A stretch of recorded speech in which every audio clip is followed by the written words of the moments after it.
¿Ese?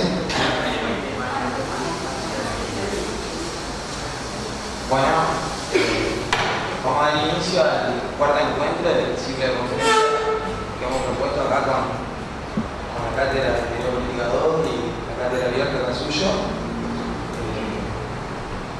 Un espacio importante que hemos conformado para pensar. Creemos que hay que repensar categorías nuevas para interpretar lo novedoso del fenómeno del macrismo, junto con lo que tiene para retraer como un retorno del histórico. Por eso justamente el título del chakra de la temática que quise trabajar. Creemos que este nuevo odio que se ha generado por el vínculo de las masas populares con los caudillos tiene una revisión de aquella vieja dicotomía civilización y barbarie del siglo XIX. Creemos que todo eso es lo que el proyecto macrista tiene miedo del regreso de la barbarie. Cuando habla del retorno al populismo, claramente el enfrentamiento no es un modelo de desarrollo urbano con inclusión social, sino lo que se contrapone es populismo antipopulismo por el miedo del vínculo de las masas con un líder, una líder, en nuestro caso, que es Cristina Kirchner, la única que es en este momento capaz de representar un proyecto a través de la interpelación de un líder de las masas. Claramente el macrismo no puede surgir un proyecto de apelación a las masas porque intenta destruir la solidaridad social. Creemos que es una revisión del odio del siglo XIX de la República Liberal hacia la tradición caudillesca. Creemos que es eso, un espacio para poder repensar las categorías que tiene de nuevo, que tiene de viejo, como trabajó el compañero hipótesis de cultura en el encuentro pasado. También creemos que es necesario ver como un regreso de la historia que nunca se repite, pero siempre hay algo de lo que aprender. Y bueno, un poco de eso. Muchas gracias por haber venido y participar.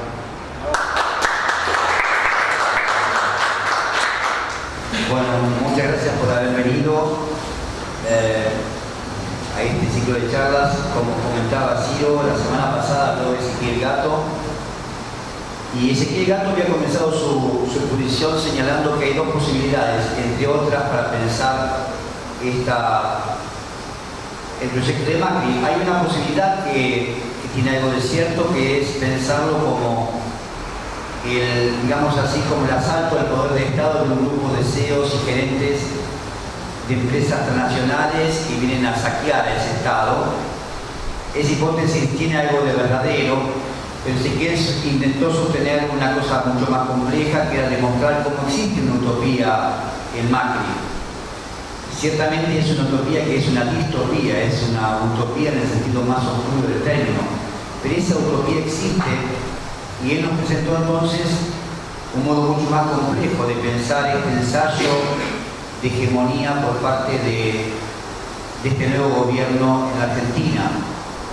Y en esa misma conferencia decíamos que una manera rápida de sintetizar el gobierno de Macri, del PRO, de pensar que estamos frente a un ensayo neoliberal que en muchos sentidos recuerda a los 90, pero que tiene cosas enteramente novedosas.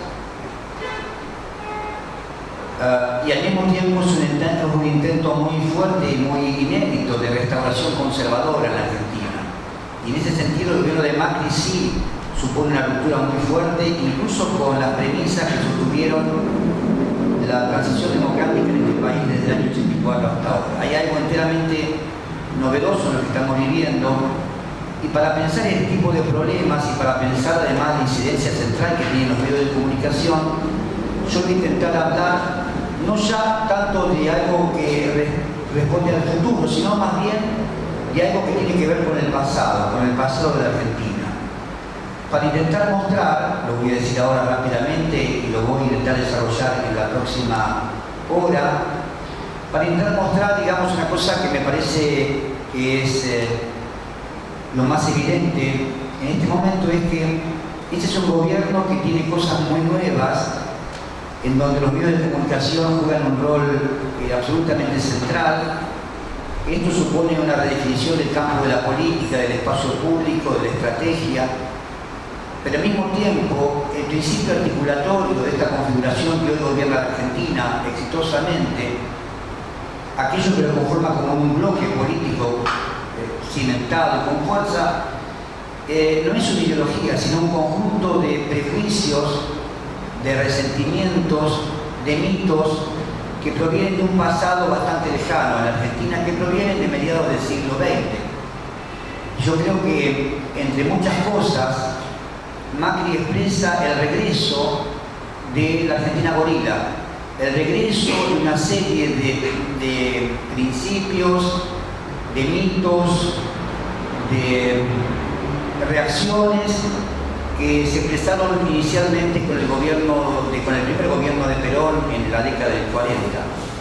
Creo que esto le da al contexto argentino una cosa muy novedosa, que es una cosa que los historiadores estudian mucho, a saber que hay algo que es muy novedoso, que se nos va de la mano, que no es muy difícil asir, al mismo tiempo que hay algo que es muy viejo, ¿se entiende? Hay una combinación de lo viejo y de lo nuevo en lo que nos está pasando, en lo que está ocurriendo. En base a eso yo voy a hacer mi exposición en base a 3 momentos. Voy a intentar ser lo más breve y claro posible. Voy a hablar en primer lugar de ciertas cosas básicas que me parece que trae Macri. Voy a hablar un poco de las redes sociales. Luego voy a entrar a un tema que me interesa centralmente, que es justamente mostrar cómo lo que estamos viviendo en Argentina en los medios de comunicación en estos días es justamente la construcción de otro libro negro. Acá tengo el libro negro de la segunda tiranía, que fue una publicación que hizo la Revolución Libertadora entre el año 1955 y 1958, que es como una especie de repertorio de denuncias contra el primer peronismo. Y lo que estamos viviendo ahora con el gobierno kirchnerista es la construcción mediática de otro libro negro, de una nueva, que sería ya la tercera tiranía, ¿cierto? Bueno, sobre eso me voy a detener en la segunda parte, intentando mostrar cómo hay analogías muy claras entre lo que se decía de Evita Perón y lo que se dijo décadas más tarde de Cristina. Pero no me quería detener ahí, quería también tratar rápidamente también otros modos como se expresa justamente el gorilismo, que es fundamentalmente un odio al pueblo en todos sus sentidos, que es la xenofobia, que es la promoción del odio contra el extranjero, fundamentalmente contra los inmigrantes de los países vecinos, hermanos, bolivianos, paraguayos, peruanos. Y en todos los casos voy a intentar detenerme en algunos elementos teóricos que me parece pueden interesar a nuestra carrera, a nuestra facultad. Bueno, les confieso que no sé si voy a poder ser breve porque hice lo que no hago nunca, que es escribir la conferencia. Y esto es peor que no escribirla, porque ahora estoy atado a la letra de lo que escribí. Entonces, rápidamente voy a decir algunas cosas que me parecen interesantes de Macri. En primer lugar, de las muchas definiciones que se pueden dar de Macri, hay una que me interesó mucho, que salió y fue una nota en el Diario de la Nación en noviembre del 2015, que decía: Macri, el primer presidente de Facebook, el primer presidente producido, y quizás a escala planetaria, producido por Facebook. Y eso me parece que marca la construcción de esa fuerza del PRO, de propuesta republicana, y marca también los principios que legitiman y que sostienen el devenir de este gobierno hasta este momento. Macri, como sabemos, es una figura hasta ahora difícil de asir desde los modelos clásicos de nuestras disciplinas, de la ciencia política, de la historia. Es como difícil de asir, ¿no? Porque si uno tuviera que explicar a un extranjero qué es Macri, es como medio complicado, ¿no? Como ocurre tantas veces en Argentina. Al mismo tiempo, si uno se toma el trabajo de internarse en ese infierno que son las redes sociales, en ese magma horrible de resentimientos y de insultos que son las redes sociales, los portales, uno puede ver que inserto, por ejemplo, doy un ejemplo al azar, porque lo acabo de ver hoy cuando entro en mi mail, ¿no? Si uno ingresa en el portal Yahoo en castellano, va a ver que Macri es una figura perfectamente normal e integrable dentro del esquema de banalidades y de trivialidades que a diario reproducen este tipo de portales. Es decir, inserto dentro del portal Yahoo en castellano, Macri es una persona perfectamente normal, para decirlo de algún modo, una figura perfectamente lógica.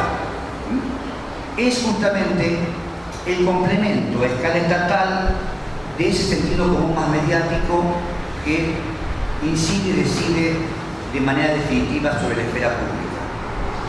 Respecto de eso, no voy a internar ahora en el tema, me parece interesante porque es un texto que dábamos en esta facultad en el ingreso, quizás ustedes algunos lo hayan sufrido, un viejo texto de García Campini, un antropólogo, que hablaba de consumidores y de ciudadanos para pensar la realidad de las sociedades latinoamericanas.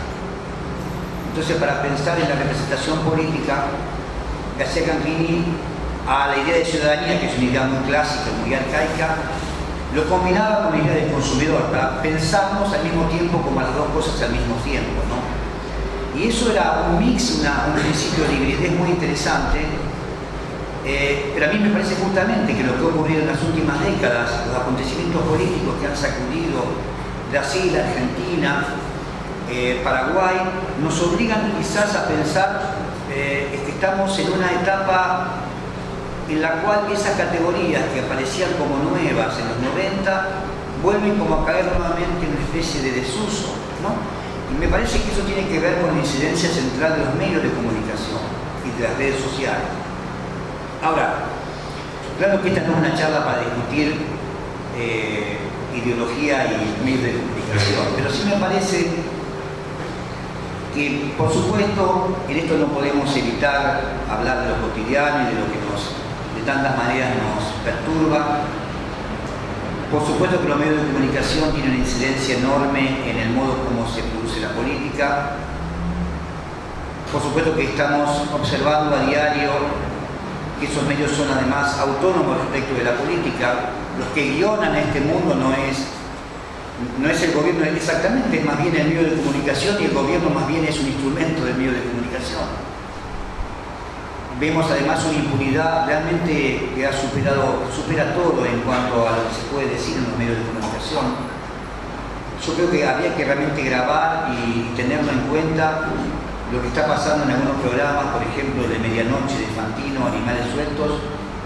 Es verdaderamente una cosa muy grave para la democracia, porque es efectivamente un grupo de tareas, es la AAA más mediática, ¿no? Que inventa de una manera increíble las más increíbles hipótesis que realmente deberían incluso ser objeto de una persecución judicial, ¿no? Lo que está pasando ahora con la invención de un supuesto testigo en el caso Maldonado es verdaderamente asombroso. Es asombroso por el nivel de lo siniestro, ¿no? Por el nivel de violencia, por el nivel de mentira, ¿no? Que eso está teniendo. Pero más allá de eso, que es lo que nos perturba, lo que me parece que está claro, que tiene que ser objeto de un análisis muy complejo, es que los medios de comunicación están en una etapa superior, para decirlo de algún modo ya. Es la construcción misma de eso que llamamos realidad lo que está en juego, es esa ficción que llamamos realidad lo que está en juego. Los medios de comunicación ya no es que alienan o enajenan, sino que construyen la realidad. Y eso es un fenómeno que ciertamente trasciende mucho el caso argentino, pero que me parece que tiene mucho que ver con lo que está ocurriendo. En función de todos estos problemas, básicamente voy a pasar rápido. Si ustedes me quieren interrumpir, lo hacen. Creo que estoy hablando un poquito rápido porque estoy siempre acelerado con el tiempo. Me parece una cosa central simplemente para introducir lo que voy a decir. En primer lugar, que Macri tiene además un doble carácter del gobierno.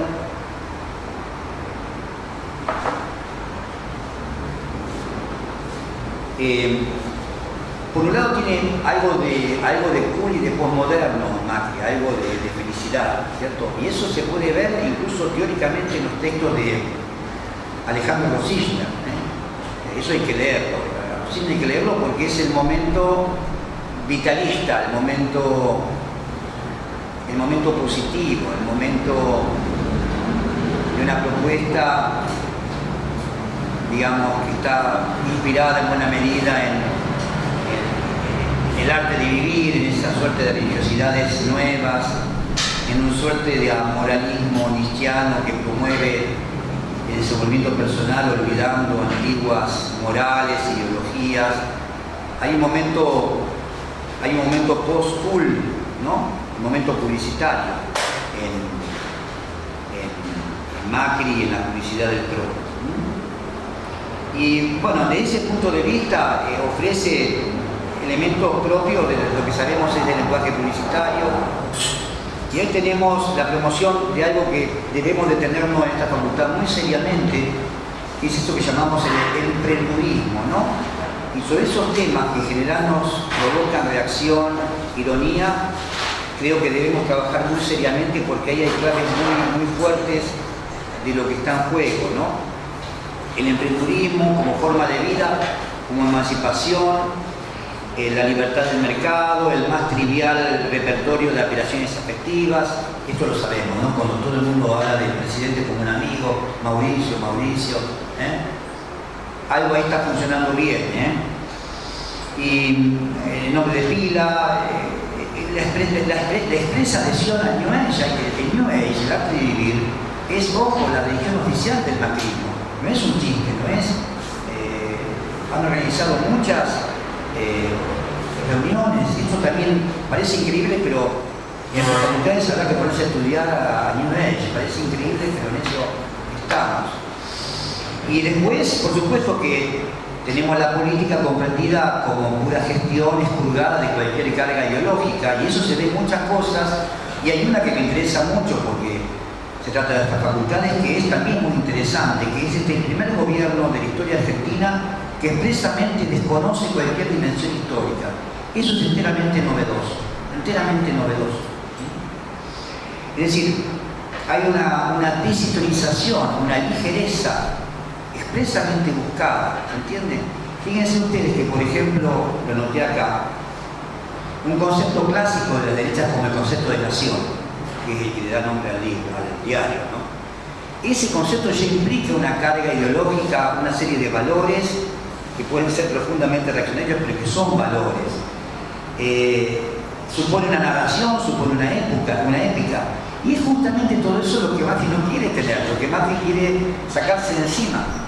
No quiere ninguna épica, justamente cualquier narración respecto del pasado supone introducir una serie de valores y de convicciones que justamente vienen a abordar el proyecto del PRO. Esa es la idea. Es decir, para que esto funcione, tiene que haber una sociedad sin historia, sin recuerdo. Y es muy interesante el modo obsceno como el gobierno ha tratado todas las fechas patrias, ¿no? El 9 de julio, el 25 de mayo.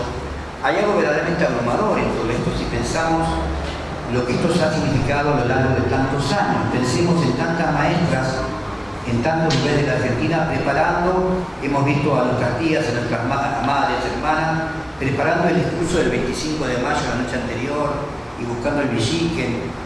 Todo eso se terminó porque al presidente le importa un carajo, justamente. Lo que se trata es de olvidar ese pasado. Ahora, junto con ese momento público moderno, con ese momento de alegría y de levedad, hay elementos profundamente arcaicos. Y hay un repertorio clásico de todas las derechas latinoamericanas que vuelve a resurgir. Me interesa solamente uno, y me disculpan por el tiempo, porque justamente algo que tenemos que aprender de la tele es hacer rápido, ¿bien? Si no, yo como Mario voy a hablar 3 horas. Vieron que uno va a ver una obra de teatro y dura 45 minutos, uno ve un partido de fútbol dura 45 minutos, pero a un profesor hay que escucharlo 2 horas y media y hay también una forma de locura en eso.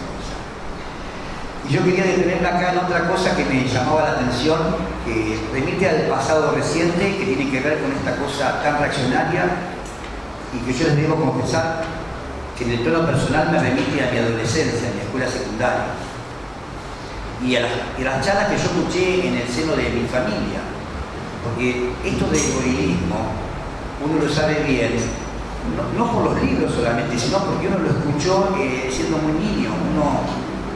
Yo las cosas que escucho en la calle, las cosas que escucho de la ministra Bullrich son las que escuchaba de mis tías abuelas. O sea que estoy seguro de lo que digo porque lo he escuchado yo mismo, a mis profesores de escuela secundaria, a mis compañeros de la escuela primaria. En esta cosa horrorosa que ha pasado con los indígenas, con las minorías étnicas en el sur, yo recordaba cosas que había escuchado en 5º grado de la escuela primaria en el año 1970, ¿no?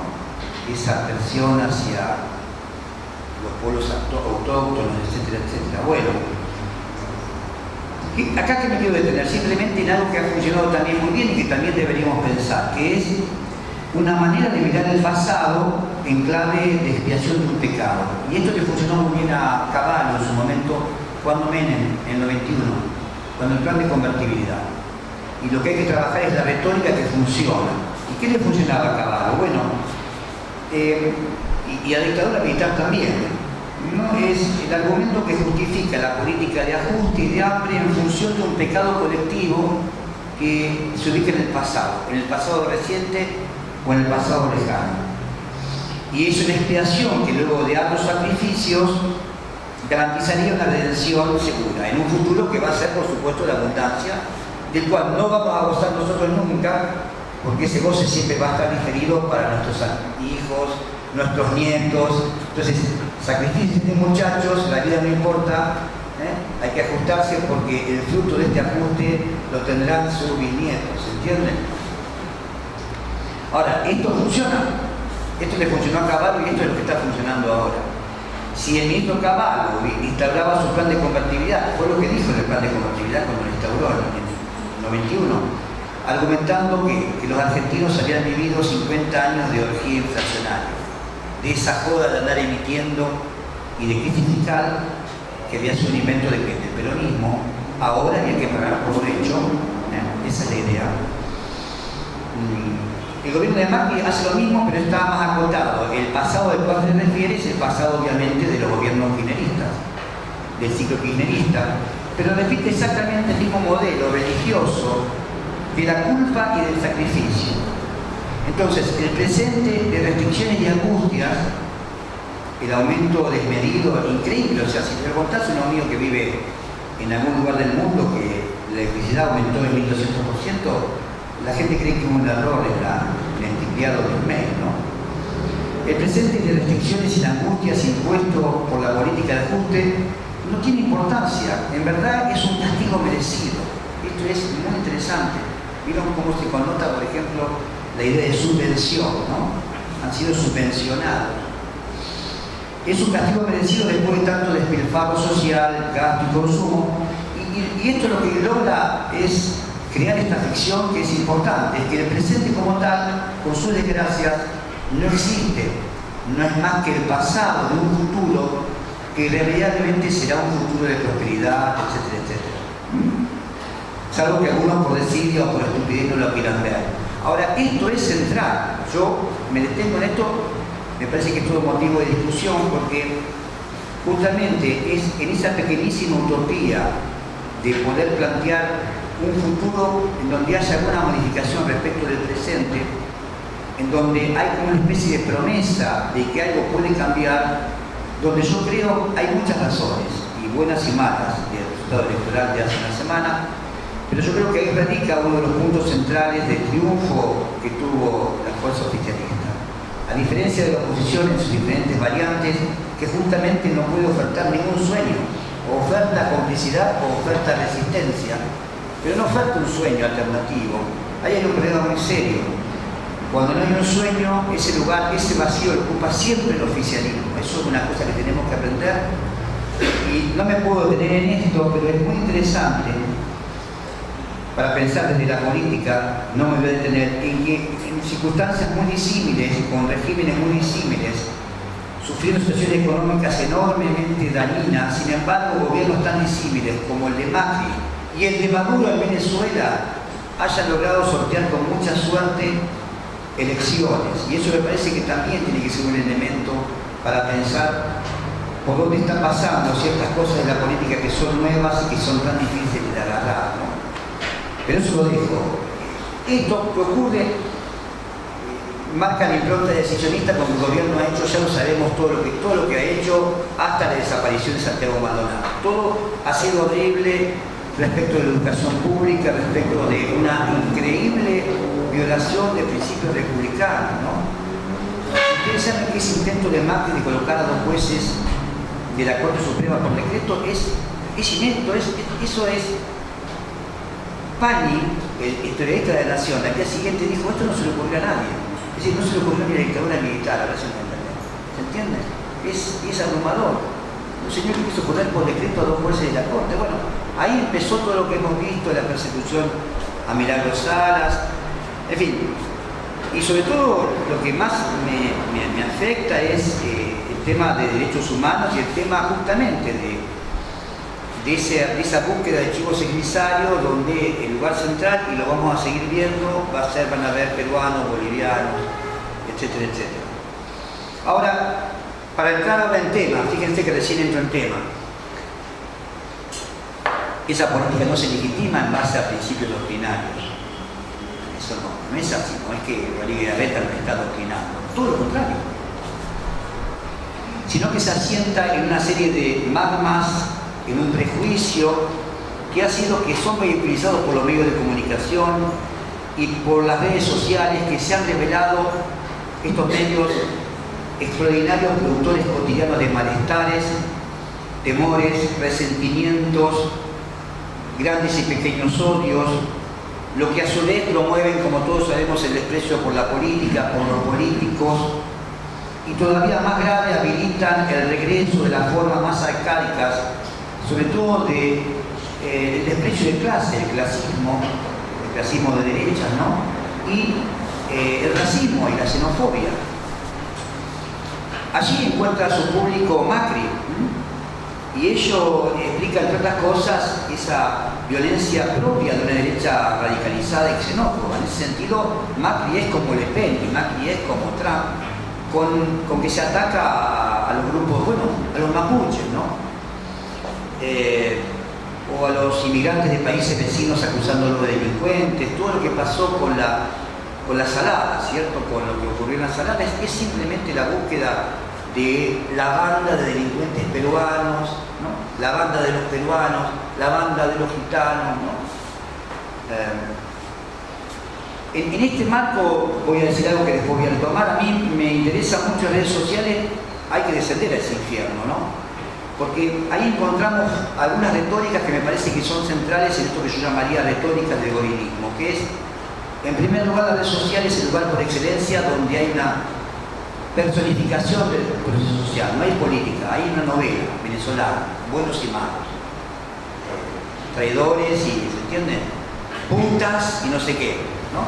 Porque es muy interesante que el término puta es muy utilizado en la red social, la puta de la intendenta Fein, la puta de Cristina, ¿se entiende? Es muy interesante. La intendenta Fein de Rosario Socialista no lee se ve, no quiere entender eso, ¿no? No quiere entender que a ella también le toca el insulto, ¿no? Cree que es una cosa de los suyos kirchneristas. Bueno, hay una personificación del proceso social, hay en segundo lugar una... No me quiero distraer en esto mucho. Hay una... Bueno, esa personificación favorece una mirada profundamente moralista del proceso político, ¿no? Hay buenos y hay malos. Toda la dimensión ideológica quedó opacada. No se trata de tomar, digamos, las decisiones se toman en base a gente que es bueno o malo. Es el mundo de la carrión, ¿eh? Hay buenos y hay malos. Y basta con que gobiernen los buenos para que todo se resuelva, ¿se entiende? Como si acá pudiéramos hacer un listado de buenos tipos y ponemos al mejor tipo como presidente del centro de estudiantes. ¿Para qué vamos a hacer elecciones? ¿Se entiende? Esa sería la idea. En segundo lugar, hay una expansión que es verdaderamente psicótica. Esto es muy viejo, pero efectivamente las redes sociales han permitido un desenvolvimiento gigantesco de teorías conspirativas, las teorías conspirativas de la historia. Y esas teorías conspirativas habilitan un tercer elemento que es central, que es la búsqueda de un chivo emissario, que es la búsqueda de un responsable.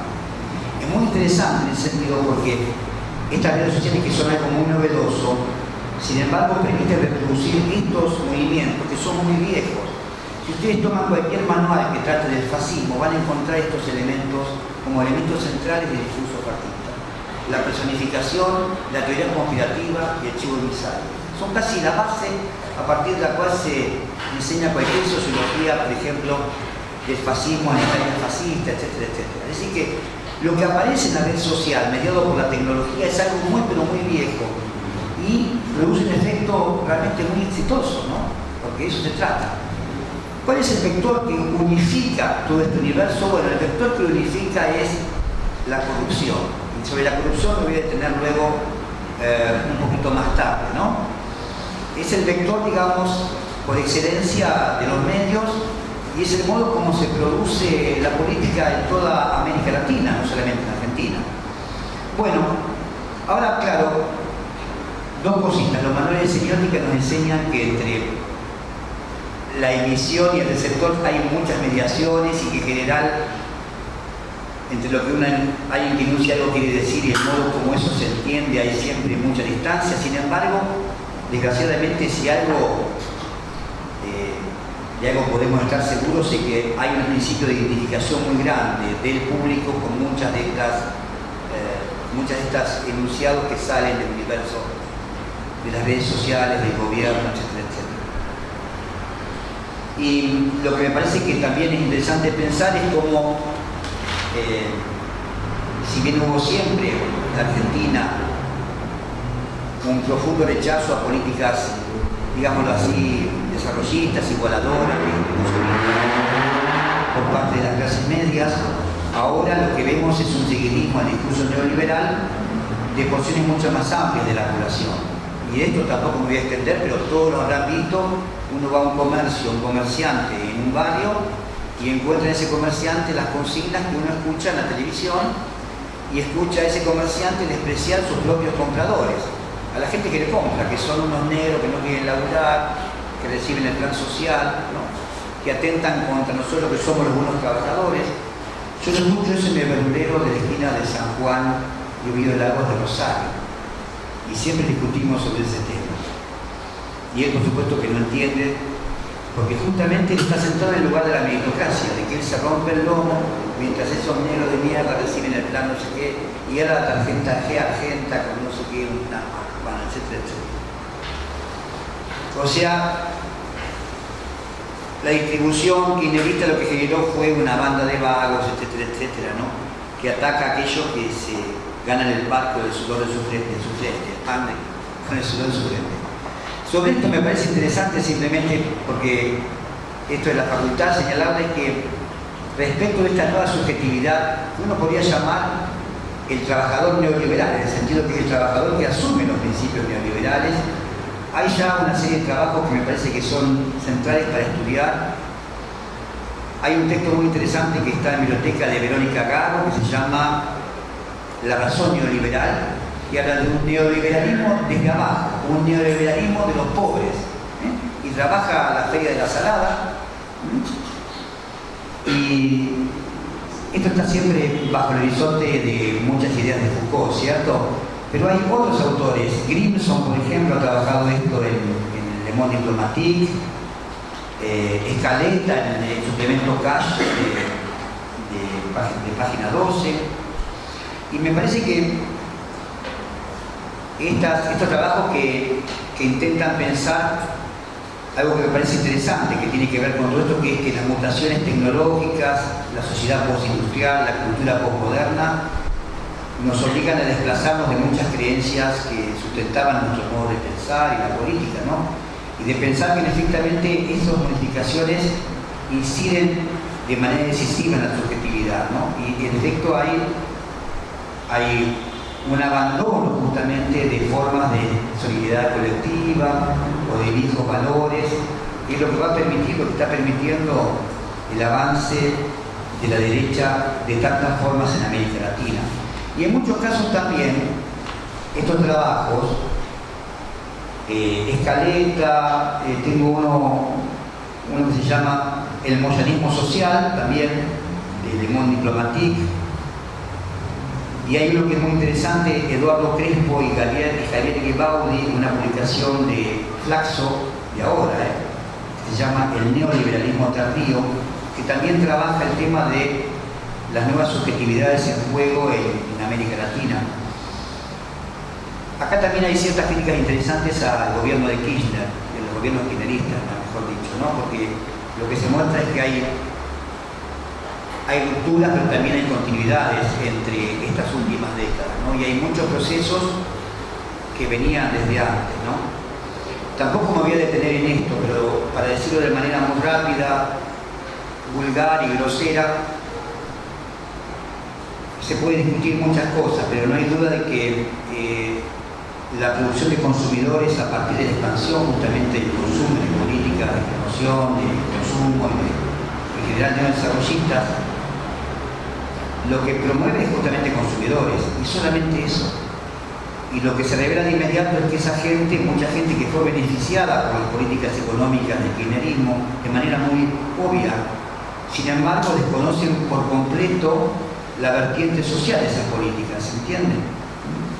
Y entonces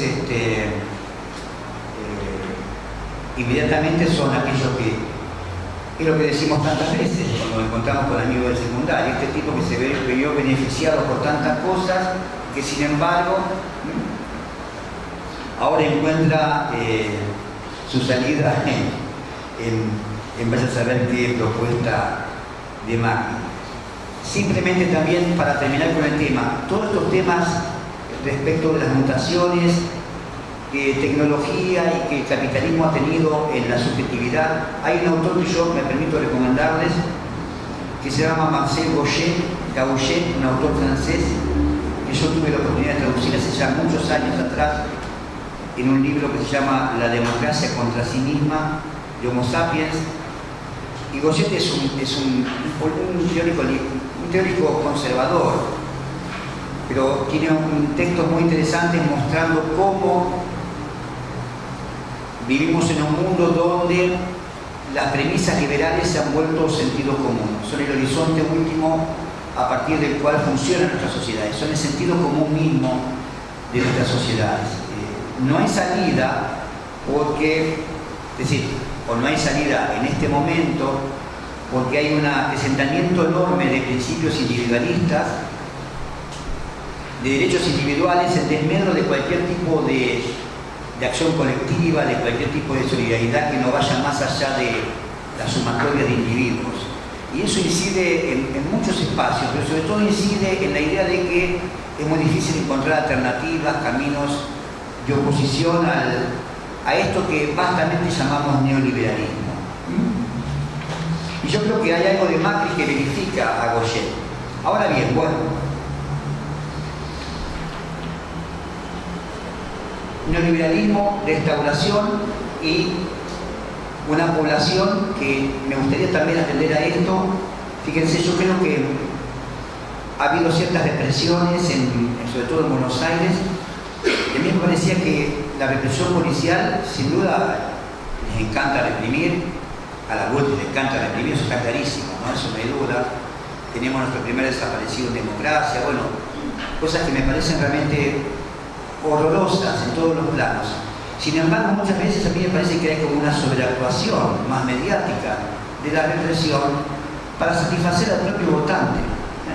Es decir, que apalean a la gente como un modo de fidelizar al propio votante, que es el que reclama sangre. Es así. Yo no creo que Rodríguez Larreta le quiera pegar a nadie, todo lo contrario. Me parece que Rodríguez Larreta es uno de los más inteligentes de este Estado, pero efectivamente hay necesidad justamente de reprimir para satisfacer ese deseo de muerte, ¿no? Que evidentemente ha ganado una parte grande de la sociedad argentina. Bueno, lo que yo terminaba en esta introducción diciendo, esto tiene que ver con resentimientos y malestares a escala planetaria. Se puede leer en Le Pen en Francia, se lo puede leer en Berlusconi en Italia, se lo puede leer en Trump. Esto no tiene que ver con la Argentina.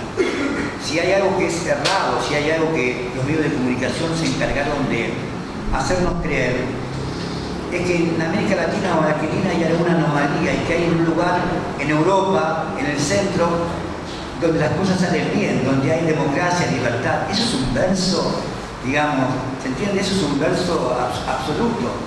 Menem es un buen tipo al lado de Berlusconi, para decirlo de algún modo, ¿entiende?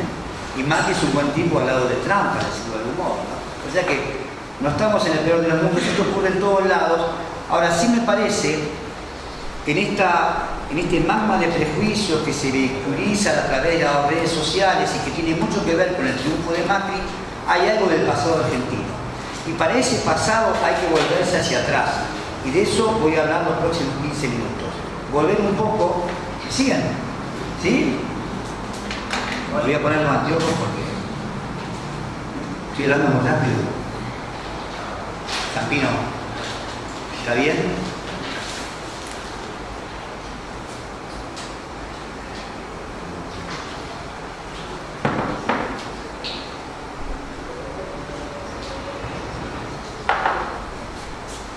En 1958, esto es la parte historiográfica, que si no la saben es divertida. Este es el libro. Esta biblioteca es una extraordinaria biblioteca. Acá está el libro. Yo lo tenía en mi casa, porque obviamente mis padres lo tenían y lo compartían, por lo demás. Lo compartían ideológicamente, claro. Y cuando mis padres además envejecieron de a poco, era el libro donde guardábamos el dinero con mis hermanos en la casa. Así que lo volví a leer entero en las últimas décadas. ¿En serio? Bueno, el gobierno de la llamada Revolución Libertadora publicó el libro negro de la Segunda Tiranía, que es un compendio de denuncias, que algunas seguramente son verosímiles sobre el régimen peronista en todos los planos. Y ustedes saben que ese es el momento en que se prohibía nombrar al líder en exilio, no se podía nombrar a Perón, se prohibió nombrar a Perón. Acá también aparece el término gorila. Ustedes saben que el término gorila es interesante porque es un término en principio autoidentificatorio de la Libertadora. Era en principio un término laudatorio, nosotros los gorilas. Y después fue utilizado por los peronistas como modo de insultar a sus contrincantes, sobre todo en la década del 60. Pero incluso en alguna elección en la década del 50, fines del 50, había ciertas listas que se presentaban con orgullo, como la lista gorila.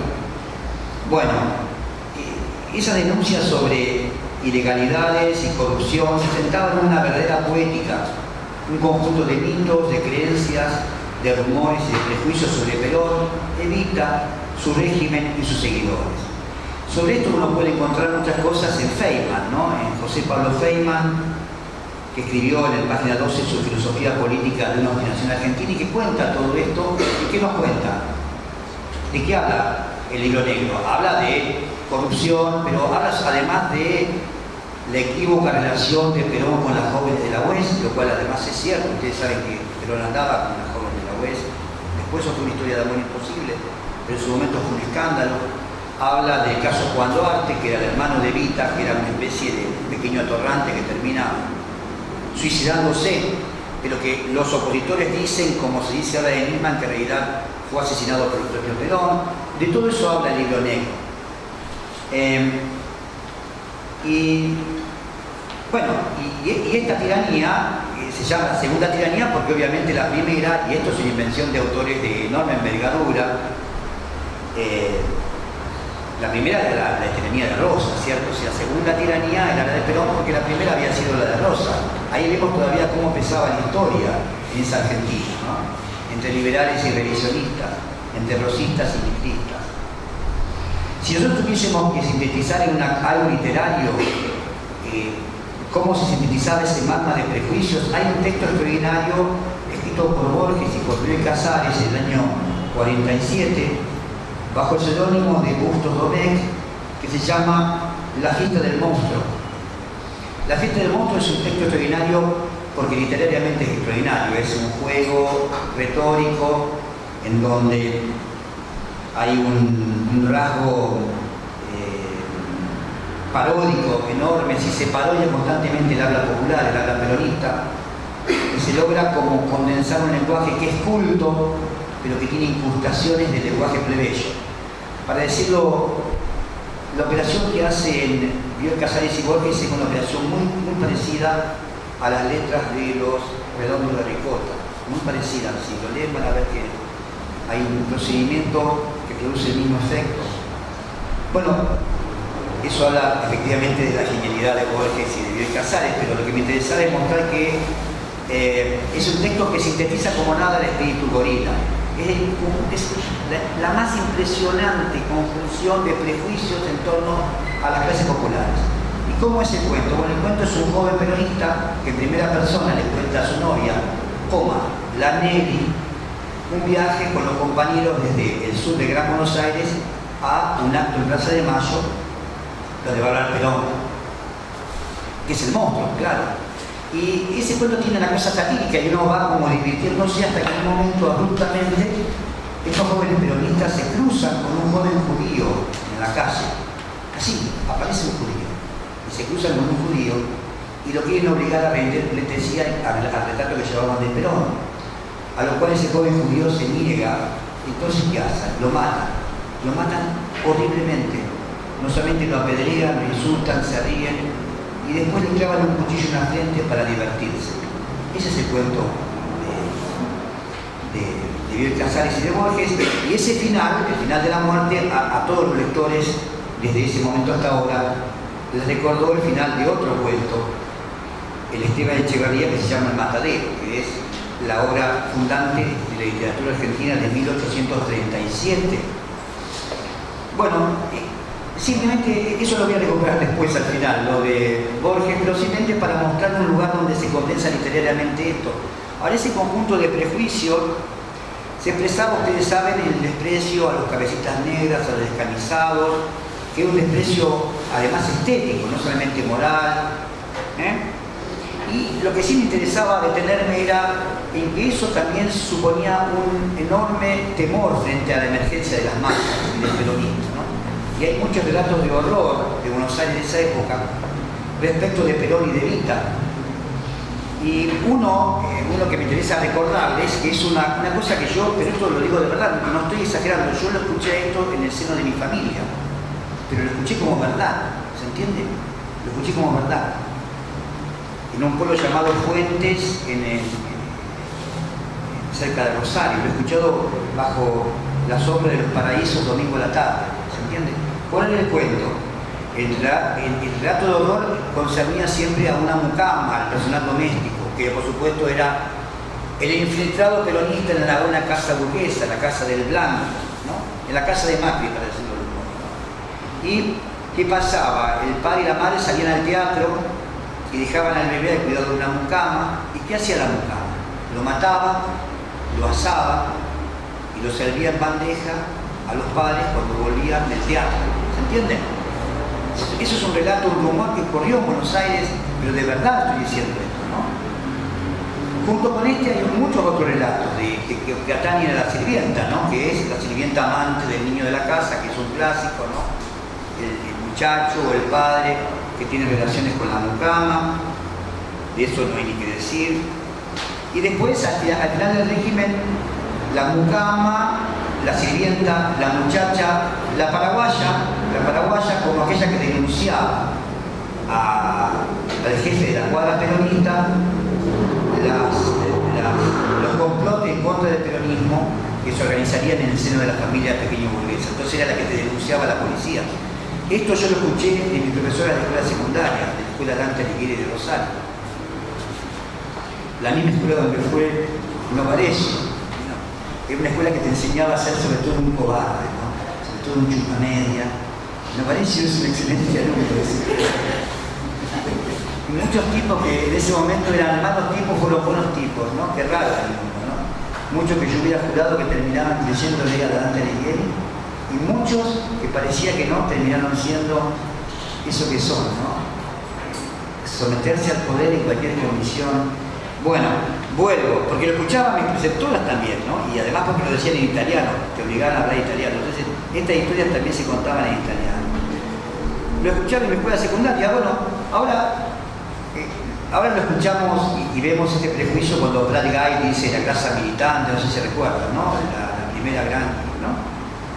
Ahora, fíjense que eso me interesó siempre. Si en aquel momento lo que permitía que una persona hiciera semejantes barbaridades era un clima de represión infernal, año 77, ahora lo que lo permite es el editor de noticias de la televisión. Es la televisión la que permite, impugna o no impugna que Brad Guy en la ocasión puede decir semejante es abrupto, ¿no? Ahora, cae Perón en el 55 y esto me interesa, hay una psicoanalista austríaca que había venido a Argentina, exiliada en la Segunda Guerra, que se llama Marie Langer, que es una de las fundadoras de la Asociación Psicoanalítica Argentina. Y esa señora escribe un libro sobre estos mitos y estos prejuicios, que se llama El niño asado y otros mitos sobre Eva Perón, y fue publicado en el año 1957. Y ahí en ese libro, esta psicoanalista va a retomar todos esos mitos, esos temores que despertaba Evita. Y va a retomar todas las figuras bajo las cuales se veía Evita, y que si ustedes no hay que ser demasiado inteligentes para empezar a ver que en esa figura se va dibujando muchas de las cosas que hemos escuchado en torno a Cristina y a Néstor en estos años, de manera muy sencilla. ¿Cuáles son? Hay muchas cosas, cuenta, lo pueden encontrar en internet este texto, ¿no? Hay tres figuras que le interesaba a esta psicoanalista. Estamos hablando del comienzo del psicoanálisis en Argentina, ¿no? Le interesaba la figura fantasmal de Evita bajo la figura de la sirvienta perversa, de la madre asesina y del amante mortal, Y entre muchas cosas, ustedes saben que hay una famosa frase que se escribió de verdad en el hospital donde estaba internada Evita en el momento de la muerte, que muere de cáncer, que es viva el cáncer. Lo han visto esa, además es una iconografía. Pero junto con eso, María Lancet trabaja otra cosa que me parece también muy interesante sobre otro rumor que circulaba en la ciudad de Buenos Aires.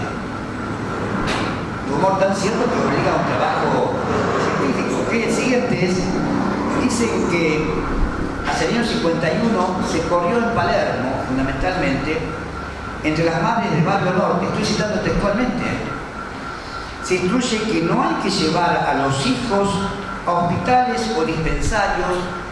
¿Por qué va Perón? Que para recuperarse de su enfermedad del cáncer necesita sangre fresca y joven. Ha ordenado sacarle sangre a los niños de la pobreza. ¿Se entiende? Bueno, esto parece increíble, pero esto es verdad. ¿Se entiende? Quizás pensando esto, las ficciones actuales nos parecen menos alevosas, ¿no? Bueno, sobre estas cosas, sobre estas figuras de Evita, yo además me permito recomendarles un texto bajo otro registro muy diferente, pero también de otra Evita, de Néstor Perlonguer, Evita Vive, que fue publicado inicialmente en la revista El Porteño y publicado en muchos otros lugares. Esta es una Evita que ya no es ni santa ni amante mortal, que es una Evita reviente, que es la manera como Perlonguer, es un texto impresionante, donde justamente estos prejuicios son tomados pero invertidos, son tomados como principio identificatorio, del mismo modo que la palabra descamisado puede ser un insulto, puede ser efectivamente un principio de identificación. Esta es una Evita que se pasa, que es un fantasma que está en una muerte, pero que pasa entre los vivos en hoteles de alojamiento, repartiendo cocaína y marihuana, en medio de la lujuria, la sexualidad desenfrenada y la marginalidad. Una Evita transgresora que iba a volver. ¿Y para qué iba a volver esa Evita de Perlonguer? Textualmente. Había ido a hacer un rescate y ya venía. Ella, Evita, quería repartirle un lote de marihuana a cada pobre para que todos los humildes andaran súper bien y nadie se comiera una pálida más, loco, ni un bife. Ese es Perlonguer. Bueno, pasaron muchos años y muchas cosas en Argentina, y de lo que es seguro, que también es algo de la historia, es que todos esos intentos no fracasaron. Todo lo que pasó en los 60 fue al revés. Enormes sectores de clase media se pasaron al peronismo. Y cuando llegó Perón a Ezeiza, en esa jornada infausta, ni izquierda ni derecha recordaba nada de todo esto, de ese Perón corrupto, etcétera, etcétera, de ese Perón que había traído los nazis a la Argentina, ¿cierto? Millones de personas lo van a recibir y nadie se acuerda de este libro negro, que es en todo caso un libro que tiene un carácter histórico. Nos habla de un mundo en principio lejano y extraño. Ahora, los prejuicios, está claro que lo que nos revela Macri es que los prejuicios, que quizás no lo sabíamos, es que los prejuicios del antiperonismo estaban vivos. Es como los redondos, este perro sigue ahí, seguía ahí, no nos habíamos dado cuenta. Se revelan cárceles de larga duración, de larguísima duración. Sin duda, si uno hiciera una genealogía, yo esto lo digo recordándome de lecturas de años atrás, si uno tomase la editorial Atlántida, la revista Gente, la revista Claudia, la revista El Gráfico, en la dictadura, encontraríamos muchos elementos que hoy vemos en los medios de comunicación. Muchísimos. Ustedes no escuchan a Fantino, yo les puedo asegurar que la revista El Gráfico usaba argumentos muy similares a lo que Fantino utiliza hoy en día. O sea que hay lugares donde seguir esa genealogía, pero efectivamente parecía eclipsada. Ahora, bastó con que el kirchnerismo promoviera ciertas políticas de distribución y de inclusión para que esta reacción de derechas reapareciera y reemergiera de una manera tan violenta en el presente. Yo acá les voy a decir lo que pienso, sabiendo que hay un público que puede pensar otra cosa. Pero lo digo además como un elogio. Yo creo que el kirchnerismo, parafraseo un poco al Perindón, yo creo que el kirchnerismo es un intento extraordinariamente logrado de una política neodesarrollista, aplicada con decisión y además muy exitoso. Y creo además, lo creo en serio, y esta es una paradoja, ¿no?, que el kirchnerismo es la socialdemocracia posible para un país como la Argentina. Es eso el kirchnerismo. Y esto no es una crítica, es un gran elogio.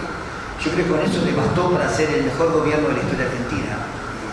Decir esto ahora parece como casi le bastó, y siquiera porque en el país de los ciegos el tuerto es rey.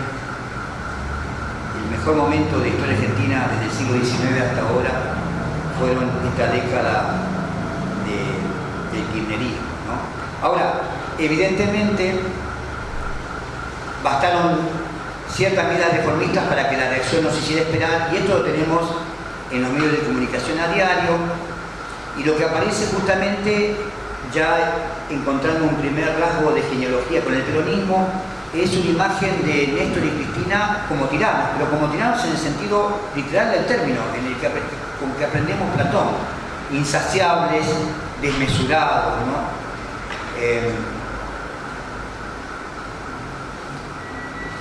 Cuando la nata presenta como un chiste y no como un chiste a Kirchner abrazado en la caja fuerte, ¿vieron?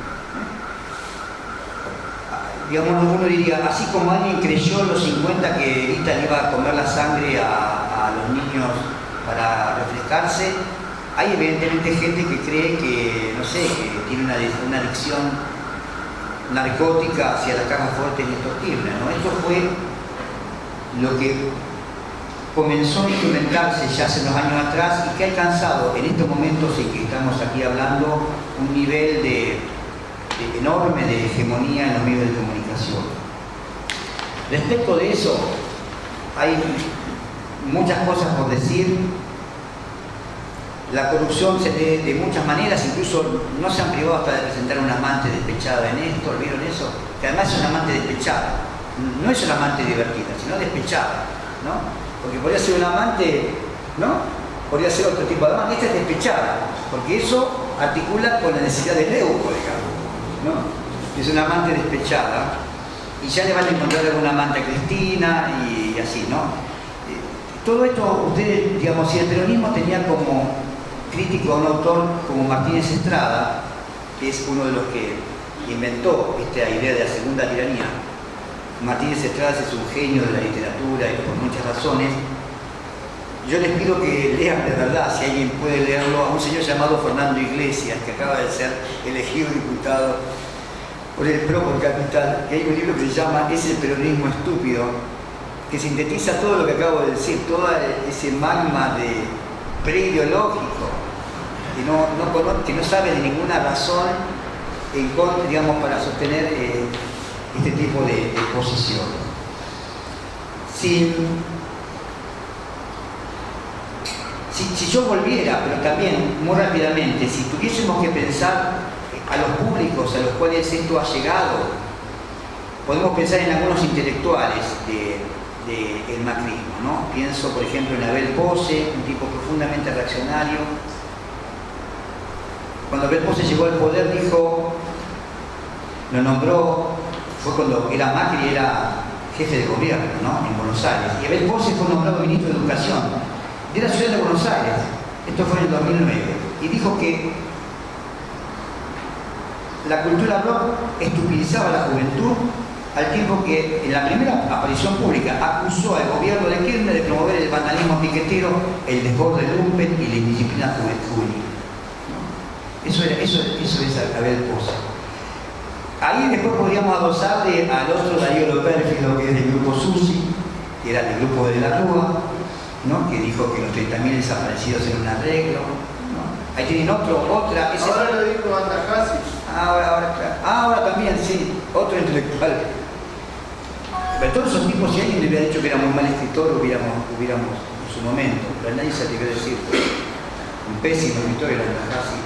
Y el otro podría ser tranquilamente una vez más Rosiner, que también es un tipo que hay que leer. Ahora, fíjense, cuando Bel Pose dijo eso, duró 10 días en el ministerio de Macri. Macri lo echó, pero ya no ocurrió más nada con Lo Pérfido. Lo Pérfido no tuvo no tuvo que pagar por lo que dijo, que fue en realidad una afrenta a la democracia argentina, a los derechos del hombre, a los derechos humanos. Es decir, golpeó uno de los elementos centrales de esta construcción democrática que mal que bien se sostuvo a partir de Alfonsín, incluso de Menem hasta el presente. Ahora, entrar con esto, después voy a ir ya cerrando, no me van a tener que escuchar mucho más. Si vemos cómo se tramitan este conjunto de prejuicios en las redes sociales, me interesaba detenerme en una cosa que dijo Del Cel y que después dijo González Fraga. Del Cel dijo en un principio, recuerdan, ahí está el prejuicio, ¿no? Pero ese prejuicio hay que tomarlo como elemento que amalgama a ese bloque llamado macrismo. Eso es lo que lo articula. No lo articula una premisa ideológica o doctrinaria, lo articula una reacción frente a esto que se vive como un otro. Recuerdan lo de la asignación universal, cuando dijo que las jóvenes se embarazaban pérfidamente para cobrar, las jóvenes de 13 o 14 años del norte de la provincia de Buenos Aires, de Santa Fe, se embarazan para poder cobrar la asignación universal, ¿no? Y en mayo de 2016, el economista González Fraga, que ustedes no lo van a recordar, pero fue ministro de Alfonsín y después de Menem también, y fue director del Banco Central, ya cuando Alfonsín afirmó que el problema era justamente que el gobierno había promovido una expansión del consumo que era insostenible. ¿Y qué fue lo que dijo? No puede ser que cualquier trabajador, es decir, cualquier negro, quiera tener su televisión plasma, su motomel, como Zampino, su motomel. Y a mí me llamó la atención porque yo justamente había estado esa misma semana en un pueblo, en Fuentes, provincia de Santa Fe, y estando en la cola del supermercado, la cajera le decía a una compradora, lo que pasa es que ahora cualquier negro quiere su motomel. Esa era O sea que entre la cajera y el supermercado no sé qué, en Fuentes, y el señor González Fraga había un principio de articulación misterioso. Y lo interesante de eso es justamente, fíjense, González Fraga es un economista y en realidad todo lo que él dice ya fue dicho por muchos economistas en el sentido de que ya el peronismo en el 40 al 50 promovió una expansión del estado de bienestar en una coyuntura específica que fue la Segunda Guerra. ¿Y después qué pasó? Después no se pudo sostener, porque es una coyuntura específica muy beneficiosa. Entonces, derecho, no sé qué, salario, no sé qué, obras sociales, y después ¿quién garpa esto? ¿Entienden? Ese es un tópico clásico de la economía. Incluso es una manera como Alperín-Domi, en un libro muy interesante que se llama La larga agonía de la Argentina peronista, que en realidad va desde el 55 hasta Menem, trata el problema. La Argentina tiene un problema crónico de déficit fiscal porque produce menos riqueza, no puede sostener ese Estado que es un Estado avanzado respecto de su propia modelo de acumulación. Ese es un tema económico, pero obviamente que a González Fraga no le interesa. A González Fraga le interesa interpelar a su televidente, y su interpelación es una interpelación que juega justamente con la meritocracia, con la publicidad que veíamos de los automóviles. Le está diciendo a su televidente justamente que hay unos negros que quieren tener cosas que no tienen derecho a tener, que tanta cosa quieren tener que se la vayan a ganar, ¿cierto? Y esto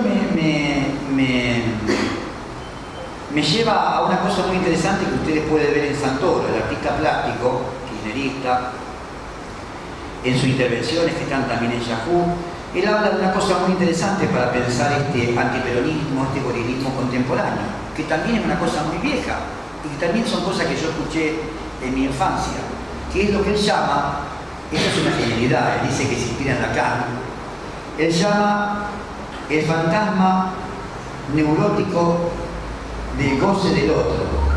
Del otro es el negro peronista, sería así, el fantasma neurótico del goce del otro negro peronista. ¿Y qué consiste esto? Consiste en la clase media que ve violentada su idea de meritocracia a partir del consumo de alguien que cree que no tiene derecho a consumir. Porque no tiene derecho, ¿se entiende? Porque es un goce mal habido, ¿no? Es el consumo de aquellos ubicados en escalas sociales inferiores. Yo debo decir, no lo voy a nombrar, hasta un miembro muy cercano de mi familia, hemos discutido, muy cercano, hemos discutido con esto hace algunos días atrás, esta idea de que tanto los negros que quieren consumir con el kirchnerismo, que dejen de joder, que es un goce consumista que se vive como injusto respecto a lo que yo doy a diario, yo que laburo las 8 horas, ¿no? Ilegítimo y merecido. En palabras del mismo Santoro, la imposibilidad de gozar si hay otro gozando y yo pienso que a ese otro ese goce no le corresponde. Por ejemplo, cuando uno dice, cuando uno ve un negro gozando en un lugar espectacular, ¿cierto? En Playa del Carmen, ¿no? En Punta del Este, un lugar que sería para los ricos, para los que tienen derecho a eso. Entonces quedás afectado por el fantasma neurótico del goce. Cita, este negro está gozando de algo de lo que yo debería gozar. Yo no puedo ser feliz porque este negro es feliz. Este negro debería dejar de ser feliz para que yo pueda empezar a serlo. ¿Se entiende? Yo les digo que en la crónica policial sobre los narcotraficantes en la Argentina, este prejuicio aparece mucho, más allá de todo lo que se pueda decir al respecto, ¿no? Que es la idea de el BMW mal habido, ¿vieron? Y era un pobre taxista y después andaba en un BMW, ¿no? Y eso se ve como una especie de cosa terrible, ¿no? ¿Con qué derecho este negro de mierda ya anda en una Mercedes-Benz pavoneándose por el barrio Las Flores? Esa es la idea del periodista de la capital, ¿no? Como si los BMW de Punta del Este fueran buen habidos, esos fueron bien habidos. Los que blanquean dinero con más que eso tienen el BMW bien habidos, ¿se entiende? Pero bueno, se cierra esto, lo cierro con la misma cita de Santoro, que es muy divertida. Dice, respecto del kirchnerismo, está hablando de ahora, ¿no? El kirchnerismo y el peronismo es especialista en ubicar a un negro gozando al lado de un blanco que no lo quiere ver gozar. Por eso Perón pone los hoteles sindicales en el centro de Mar del Plata. Habrá preguntado a sus asesores, ¿a dónde van a gozar los blancos? A Mar del Plata, señora, le habrán dicho su asesor. Bueno, ahí vamos a hacer los hoteles sindicales. Entonces los blancos se corrieron y empezaron a gozar en otro lado, al norte de Mar del Plata, en Pinamar. Pensando en esa lógica, dice Santoro, si viviera ahora Perón, preguntaría a algún asesor, ¿a dónde van a gozar los blancos? Y a Punta del Este, señora, no hay duda que iba a hablar con Pepe Mujica, e iba a decirle que iba a ubicar los hoteles sindicales en Punta del Este.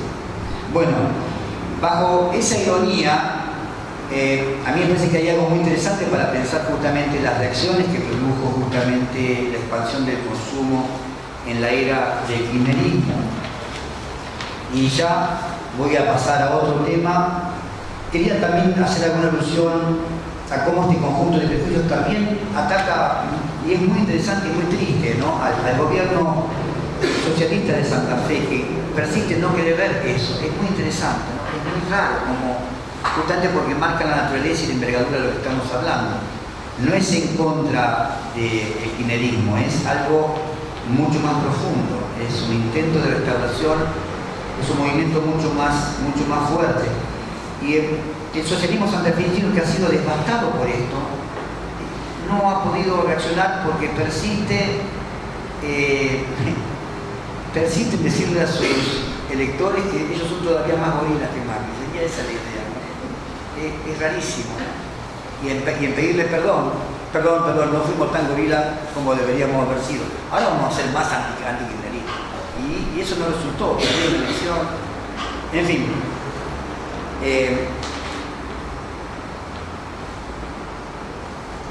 esta subjetividad gorila, salto algunos temas, puede ser trabajada, por ejemplo, en términos teóricos, con el modo como Alain Badiou planteó en un texto que se llama Lógica de los Mundos, las subjetividades que él llama reactivas. La subjetividad gorila merecería ser estudiada de una manera muy profunda. Es muy interesante cómo funciona eso.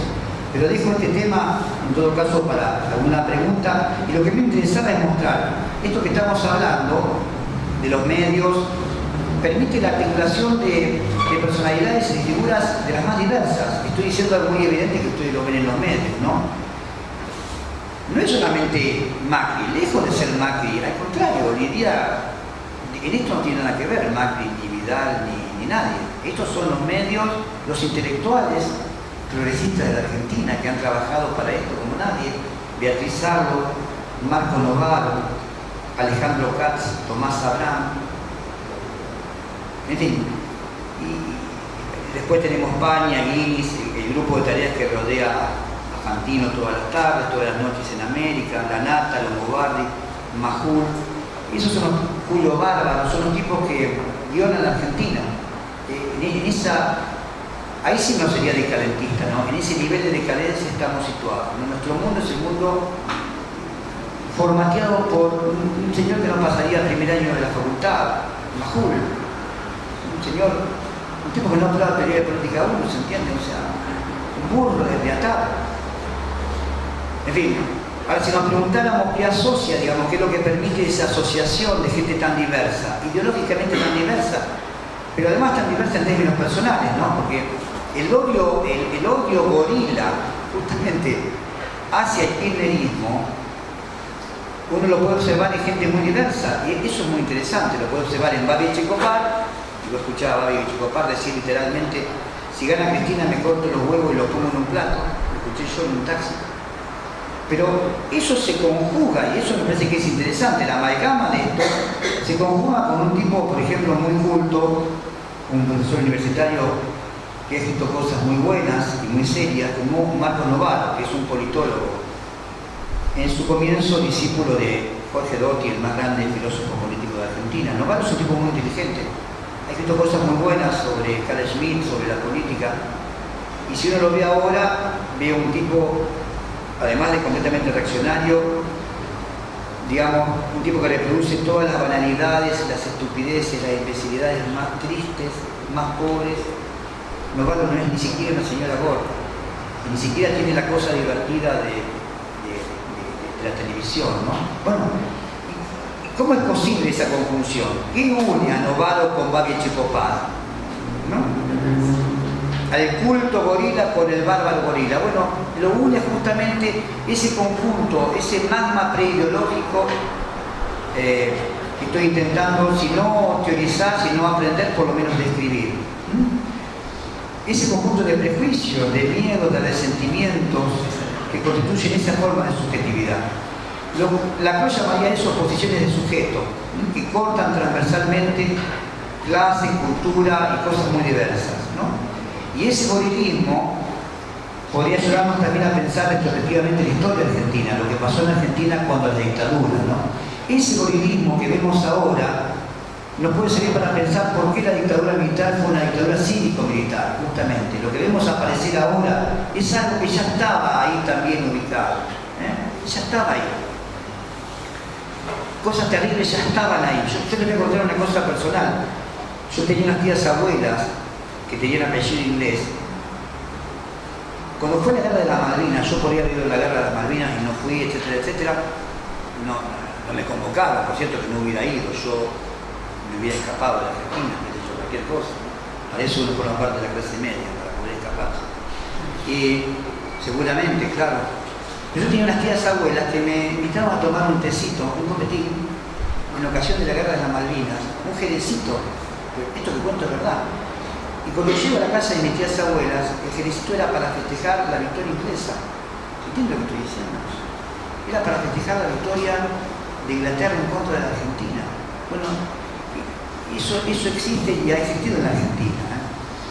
Bueno, ese vendaval de odio sabemos que se expresa en Cristina, y acá no tengo tiempo, pero quería hacer toda una reflexión y mostrarles cómo los mitos de las carteras Vuitton y de etcétera, del calzado de Cristina, que fue tapa de la Nación y de Clarín en muchas ocasiones, sigue siendo del portal Yahoo, reproduce exactamente lo que se decía de Evita respecto de los trajes Christian Dior.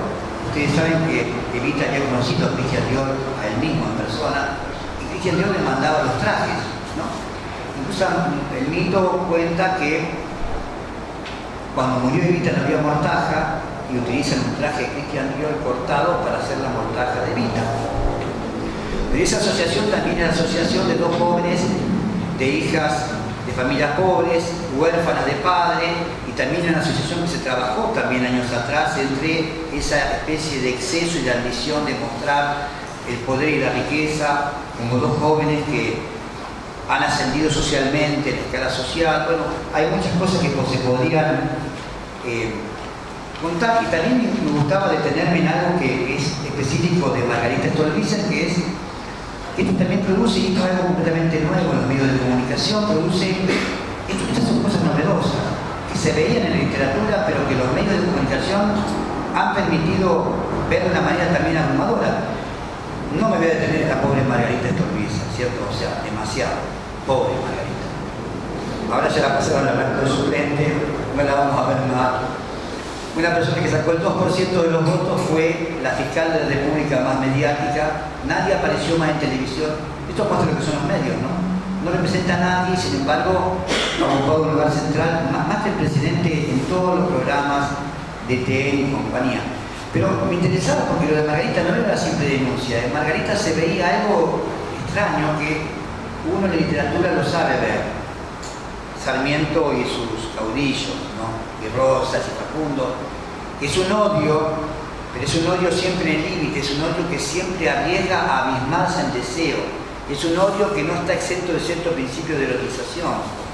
Esto también se puede ver mucho, por ejemplo, en un escritor fabuloso cubano que se llama Reinaldo Arenas, que fue un furioso anticomunista y anticastrista. Reinaldo Arenas odiaba a Fidel, pero de una manera abismal. Pero si uno lo lee con cierta detención, hay un principio de identificación entre ese escritor realmente fabuloso, Arenas, que tiene un texto y una película que se llama Antes de Nochesca, con Javier Bardem, un gran escritor, perseguido, etcétera.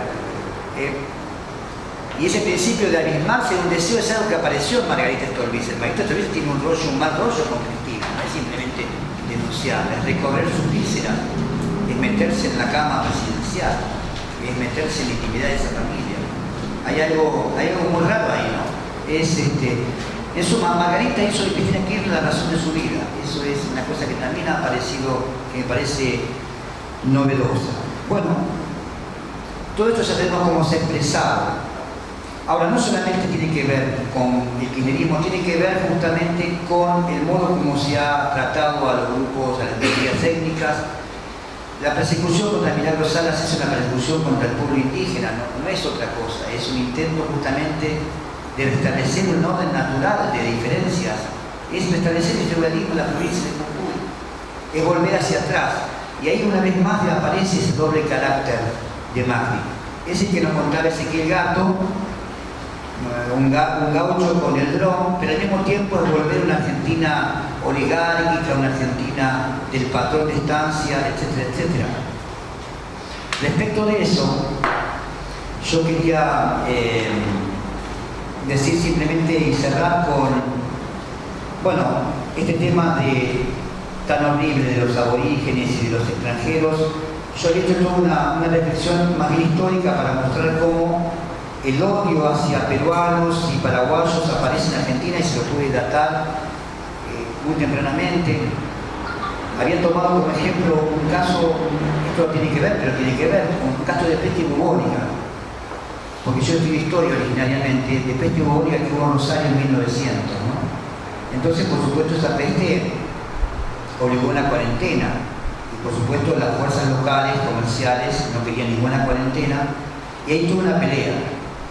Y la expresión de esa pelea es el diario de la capital, el gran decano de la prensa argentina que todavía nos aflige día a día, ¿no? ¿Y qué diseñó la capital? Que la peste no podía ser argentina, que la peste tenía que ser importada. ¿Y de dónde iba a ser importada? De estos pueblos incivilizados, sucios, etcétera, etcétera, que son el Paraguay, el Perú, Bolivia. Eso fue en 1900, y eso es lo que sigue efectivamente presente cuando, por ejemplo, en ocasión, quizás ustedes se acuerdan de la invasión del Parque Indoamericano en el 2010 en Buenos Aires, 3 muertos, pelea entre barras, etcétera, etcétera. ¿Y qué dice el presidente Macri? Se los voy a leer lo que dijo. Macri no vio ningún problema social ni habitacional. ¿Qué dijo? Dijo, esto es culpa de los inmigrantes, culpa de los paraguayos particularmente. ¿Por qué? Porque había una invasión descontrolada de los países limítrofes, en particular de Paraguay, palabras de Macri, Bolivia y Perú, y por supuesto a eso vino la teoría conspirativa. Todos los días llegan a Buenos Aires entre 100 y 200 personas nuevas a la ciudad que no sabemos quiénes son, de la mano del narcotráfico y de la delincuencia. Esta es la idea del peruano narcotraficante. ¿Cómo funciona esto? Este procedimiento que le funciona en el caso de los inmigrantes, el que le funciona en el caso de las minorías étnicas, como los mapuches. Y me parece que también esto es interesante para pensar, junto con esa retórica de las redes que yo señalaba, personificación, conspiración, chivo emisario, hay una idea que me parece que es interesante, que es la idea de que cómo funcionan los medios, ¿no? Como una especie de algo performativo. Hay un campo muy desorganizado de malestar, la gente la está pasando mal, hay angustia de todo orden. Y ese campo enorme de malestar es transformado por una cierta operación performativa, que es lo que hay que analizar, en un universo integrado y ordenado, inteligible. Entonces todo lo que está pasando mal encuentra un principio de explicación, y ese principio de explicación sin duda es siempre encontrar un chivo emisario, ¿no? ¿Y cuál es la causa entonces? La causa van a ser los inmigrantes de los países vecinos. Entonces acá tenemos siempre el mismo procedimiento que me parece que se repite en muchas circunstancias, pero tomo esto porque es lo más inmediato. De esos países, del Paraguay, del Perú, de Bolivia, vinieron trabajadores siempre. Ya ahí tenemos una primera, ¿cierto? De trabajadores que vinieron a trabajar o como obreros en la construcción o como justamente como el personal doméstico de las familias burguesas de la Argentina, ¿no? Ya ahí tenemos un primer prejuicio, ¿no? Y inmediatamente tenemos justamente la idea de que pese a que hay una multitud de observadores que dicen que no tiene nada que ver el aumento de la delincuencia con la llegada de inmigrantes, eso no inhibe justamente a esta operación de ubicar un chivo emisario que responde siempre a una angustia provocada por inseguridad en sus diferentes variantes, y aquí sí las redes sociales aparecen efectivamente como el dispositivo más extraordinario que garantiza que esta operación se cumpla. Eso es extraordinario y eso es enteramente novedoso. Entonces ahí tenemos en el último momento a la red social actuando, el troll, etcétera, etcétera. Los extranjeros que vienen, en este caso fueron los extranjeros que vinieron a aprovecharse de la buena fe de los argentinos. Y ahí tenés esos brasileños que están estudiando gratis en Rosario. Eso lo escuchás en Rosario todos los días, lo escucho en mi barrio. Esos negritos brasileños que vienen a estudiar porque acá no pagan y allá tienen que pagar. Pero ese procedimiento se puede ver incluso en el troll que envió contra los científicos del CONICET el gobierno en diciembre del año pasado, cuando hubo el conflicto por las becas, y todavía ahora, ¿no? Los trolls buscaban justamente el efecto. Fíjense que no hubo un debate político, ni el ministro se preocupó de nada. Lo que hubo fue un ataque de trolls que además fue trabajado y estudiado, en el cual, ¿qué se denunciaba? Se denunciaba a los docentes investigadores como holgazanes, como vagos, como inútiles, como grasa militante. Esa es la idea, ¿no? Fíjense que el troll ha funcionado contra Tinelli, tan luego contra Tinelli para comenzar, funcionó luego en este caso, funcionó contra la ministra Balaguer ahora, en el caso Maldonado de Santa Fe, también una serie de trolls, digamos, donde se ubicaba ella como promoviendo la charla en torno a Santiago Maldonado, etcétera, etcétera. Bueno, no puedo extenderme mucho más, simplemente cierro diciendo, todo esto lo que nos muestra es, en algún sentido, que así como el peronismo es una identidad larguísima y misteriosa, es el nombre de algo que perdure y atraviesa la historia, el peronismo es el misterio del nombre. También hay que pensar del mismo modo al antiperonismo, ¿no? Y también hay que pensar cuáles son las condiciones que permiten